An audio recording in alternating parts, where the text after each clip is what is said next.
guys? Welcome back to episode 6 of D3 Dropouts. It's been a pretty long break. The boys were a little busy. We apologize. We're going to get back on a little bit of a better schedule, I think. Connor, how you doing? Good. Yeah, we've taken a long break. I have been on vacation. I've had school things. Yep. Brennan's got stuff going on as well. So we had to take a couple week break there, but we're ready to get back at it. There's lots to talk about. We're going to give you guys a lot of good stuff coming up. So I'm really excited to chat today with you. And honestly, we can just dive head in around the pros segment. This is going to be another new segment. We're going to try to do segments from now on, for all our listeners or fans, if we have any. Yesterday or Sunday, our one fan. Yesterday or Sunday, I should say, was the All-Star game. I don't want to talk about this too much. We both have very same feelings about the NBA. Yeah. The one thing I did want to say, because I don't hate this player, Giannis went 16 for 16 with 35 points. He's the first player in All-Star game history to be perfect.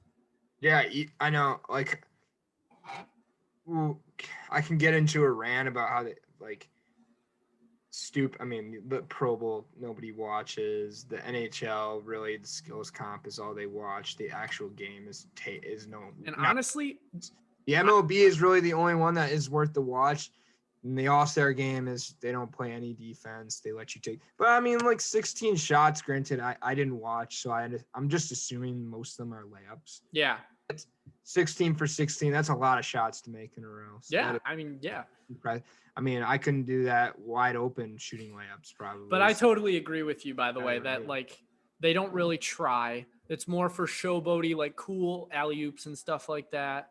But the other big news around the NBA, and we were kind of talking about it off air, was Blake Griffin. The Pistons have bought out his contract, and he is finalizing a deal with the Brooklyn Nets.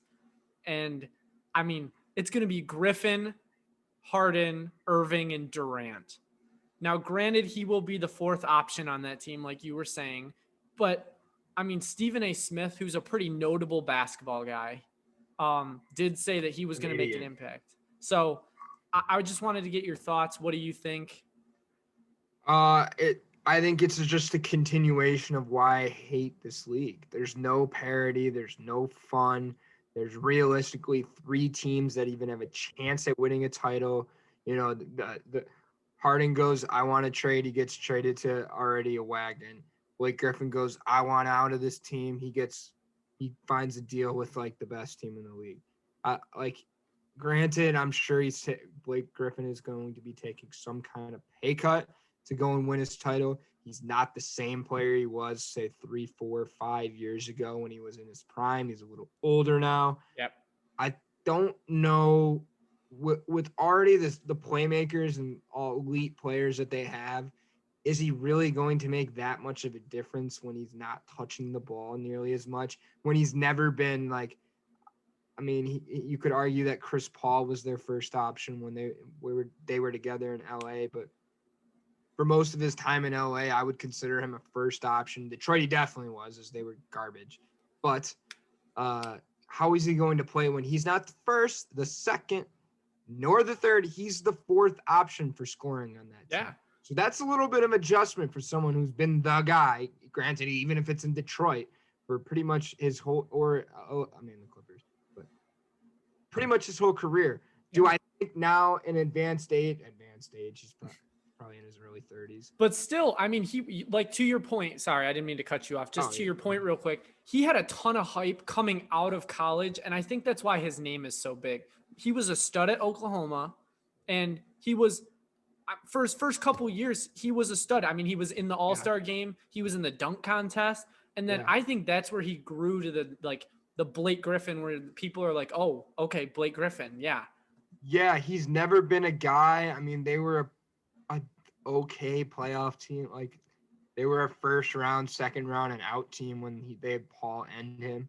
But he's never been a guy that's won on his own. He's never been a guy that can, as much of a good scorer as he is, he's never been a guy that's really won anything on his own. So can he come into this new role where he's not going to be an option, but they're going to need him down the stretch to win a title, if we're being honest. His skills are needed if they want to win. Can he be that guy in that role? Yes, because I think he might be because he's been so good. Maybe not as a first scorer. He's not the first scorer on an NBA title team, but can he be the first, second, third, fourth scorer on an NBA title team? I think there's a chance because he's been, even though he's been a first, second option on bad teams. I think that could translate in that he still has the talent to. Yeah, that Brooklyn Nets team. In that, he has to accept that role, and he has to think, I'm going to be the Blake Griffin of that role. Yep. I'm not going to be what I used to be, and I have to be okay with that. But I have to be okay with being as good as I was in my new role. Yep. I totally agree. Players aren't able to do that. And that Brooklyn Nets team, if they start to click and Blake Griffin does exactly what you just said, that team is going to be like insanely hard to beat, almost to the point where they're unbeatable. Yeah. So I don't want to say I'll like to see how that plays out because I really don't like the NBA. But we'll touch on that every couple weeks or something just to see how they're doing. I always put the NBA as my donkey of the week for that. Yeah, I'm telling you, dude, the NBA. It's no fun. It's no fun league. No fun. There's like you said, 4 teams that always they stack their lineup with the top players, and then that's it. So I'll let you take the head on this next one. You're gonna be proud of me before you get into it. I have been watching a little bit of hockey. Yeah, NHL's my league. Most nights if I'm watching a sports game, it's an NHL game. Okay. Quickly go over the last couple of days. Obviously, the Barzal goal was nasty. I don't need to go too far into it. I think I already said enough when I wanted him to be my daddy. Sabres continue to struggle, like I said, with my Donkeys, 7-game losing streak. If I'm Jack Eichel, I'm long-term looking for another place to play. He's a top player in this league, and it's tough. I mean, he only has 2 goals this year. He has 17 assists in 23 games, which is really good. But, I mean, he's up for a deal after next year. I got to imagine he's got to be looking other places. Oh, totally. Buffalo is just, like I said, the Lions of the NBA. Mm-hmm. And real quick on the Red Wings, I just wanted to say that you were talking about the Red Wings, right? Yeah, I was going to go into the Red Wings next. Okay, yeah, go ahead then. You start and I'll the Red Wings have also, just to kind of give us some hometown love, they've kind of been about we've expected. I mean, I can look up the record, but from what I've just seen, I mean, I've watched them play Florida recently. I watched them even against bad teams like the Predators and the Blackhawks who have overperformed this year. They're nobody to watch. They don't have Larkin has less than half a point a game, and that's their top scoring player right now. Yeah. The record is 7-16-3. Yeah, that's just unfortunate.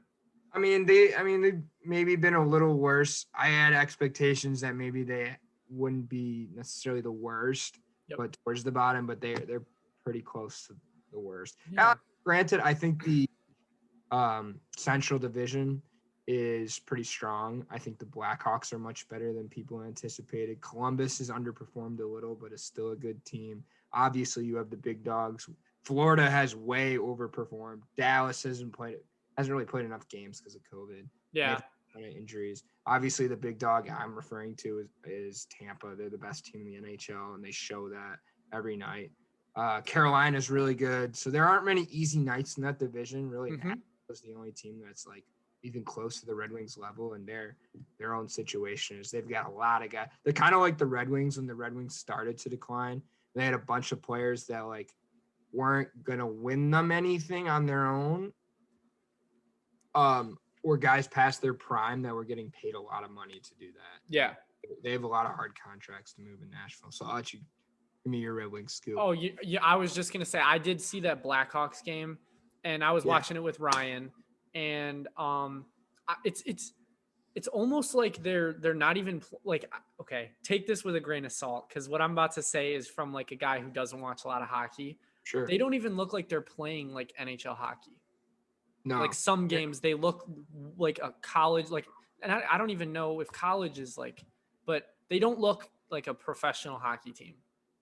No, they're like I said, the really top two lines are like probably a third line on most teams. Are Oh yeah, like that's exactly what I mean. Like they're Dylan, like that. Our top line is like Tampa's third line yep, probably.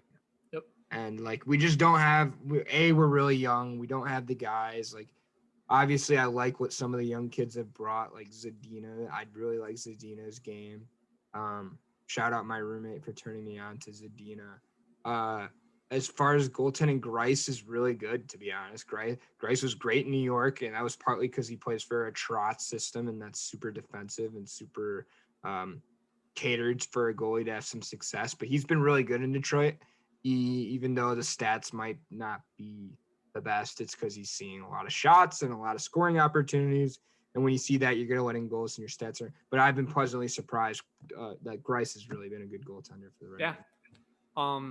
And so the other note we had written down, those four teams that you had written down, I just wanted to ask you, obviously, I think I know your answer, the Lightning, but which out of the four teams, Islanders, Lightning, Devils, and Penguins, who do you think has the best shot of winning it all? Oh, I wrote that down because of the Hockey Day in America. That was yesterday. Those four won the games on NBC. Oh, okay. The Islanders beat the Sabres. The Lightning beat the Blackhawks. The Devils upset the Bruins, and the Penguins beat the Flyers. If I had to, I mean, they're all. Well, I guess three of the four are in the same division. I mean, if I'm just ranking those four teams, it's kind of obvious. I would go Lightning, Islanders, Penguins, Devils. Devils are by far the worst. Penguins are a borderline playoff team. They've played well. I think they need more support around Crosby. Yeah. Term. Yep. Malkin's underperformed this year, but he's been playing a little better. The Islanders have played great hockey of late. They kind of I think they were probably the third or fourth team in that division. People thought that. I believe they're in second right now, behind Boston. Okay. They've been really good. They play that Barry Trotz hockey. He's a very defensive coach, and guys that have bought into the system. They're fast. They play really good defense. Varlamov is also good in net.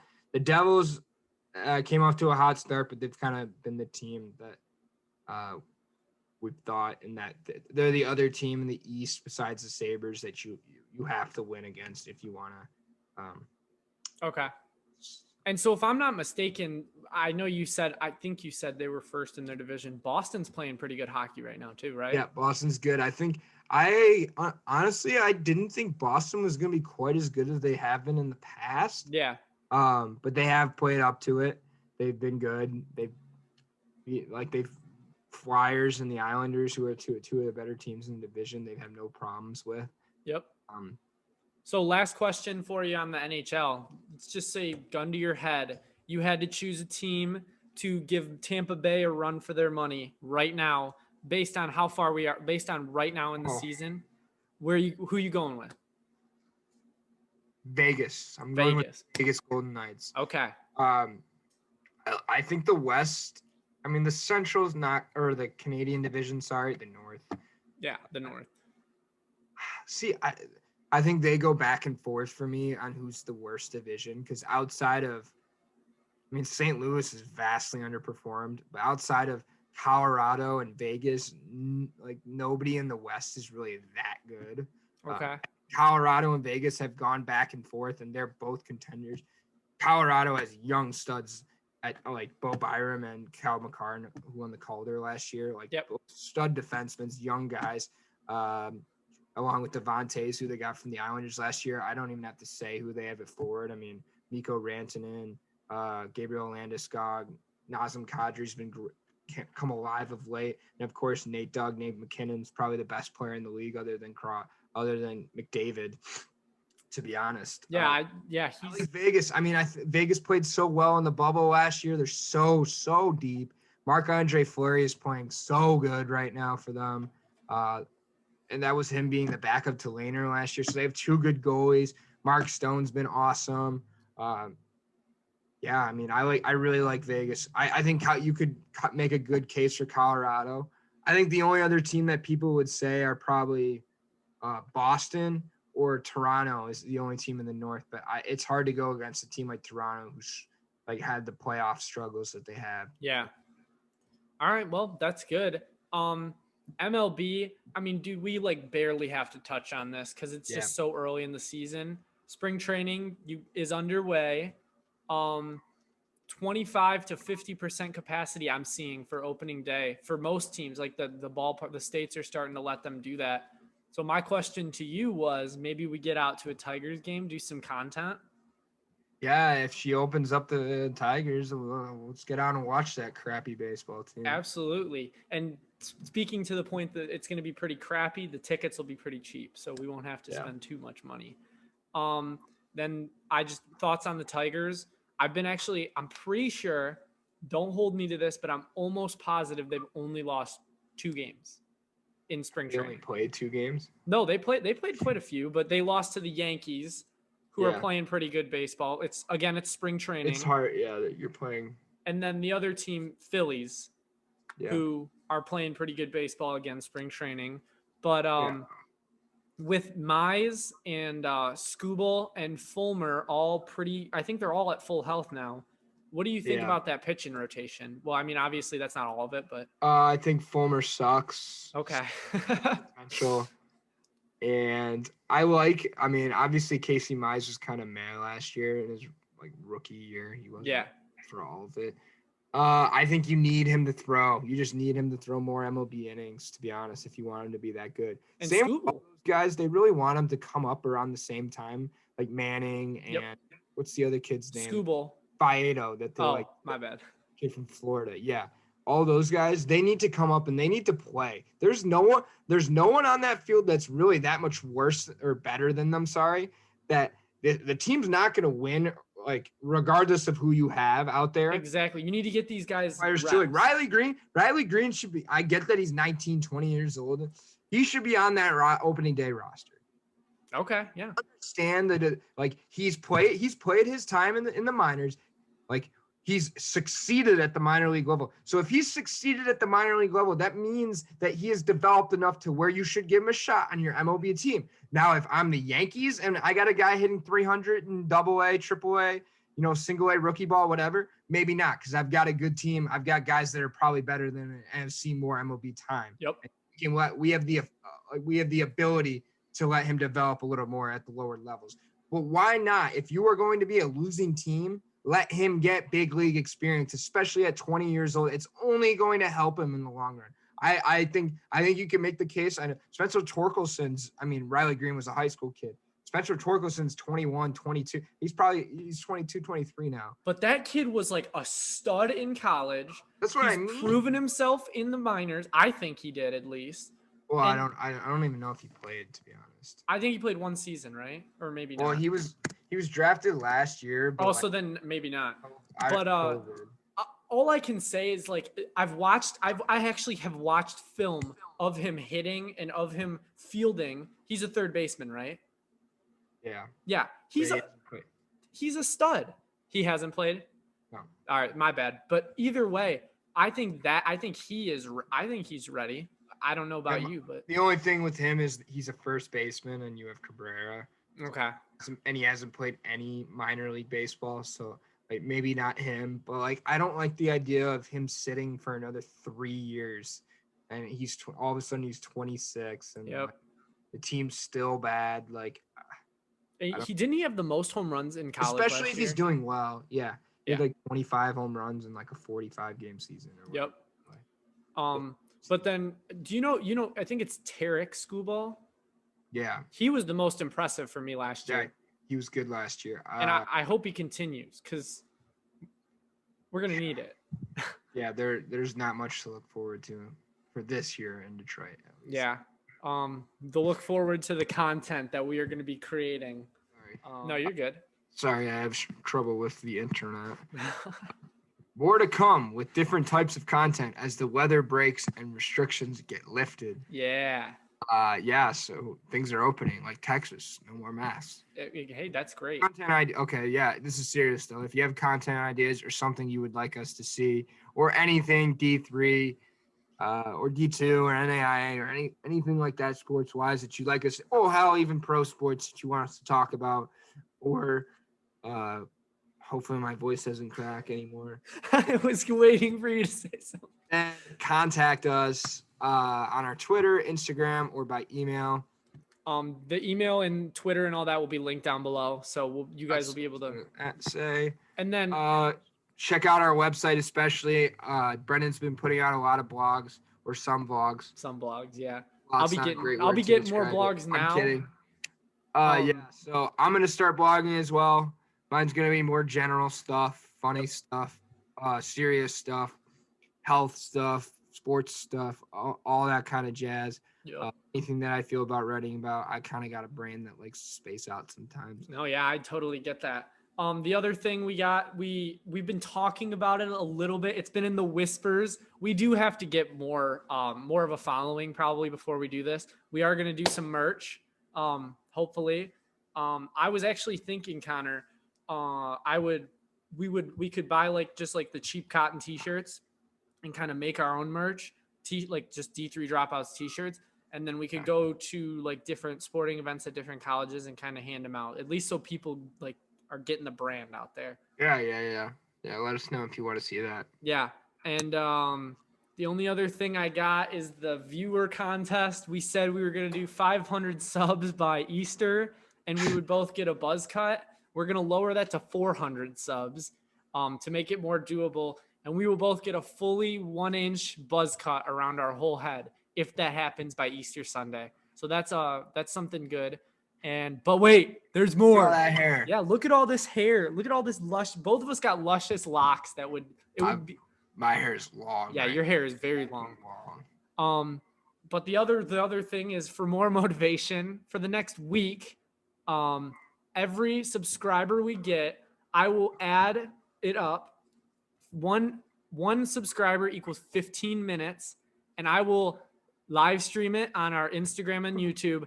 I will run on the treadmill for however long it adds up to. So my example down there is probably a little stretched, but if we got 50 subs, I would be on the treadmill for 12 hours. That's brutal. So we'll see. But share this with people. Brennan's never even been on the treadmill for 50 hours. Total. I don't even know if I've been on the treadmill for 5 hours total. So 12 would be a stretch, but I'm going to live stream it. Well, that'll be good content. You got to share this with your friends and get this out to people though, so that we can make this content and we can keep continuing to entertain people. So that's all I got. Connor, we got to come up with a new saying for you. Yeah, I know. If there's no football, there's no me. But there's no football, and there's still me. Hey, I like that. So I don't know, guys. You tell me. Oh! Yes, I like that. So from D3 Dropouts, until next time, peace.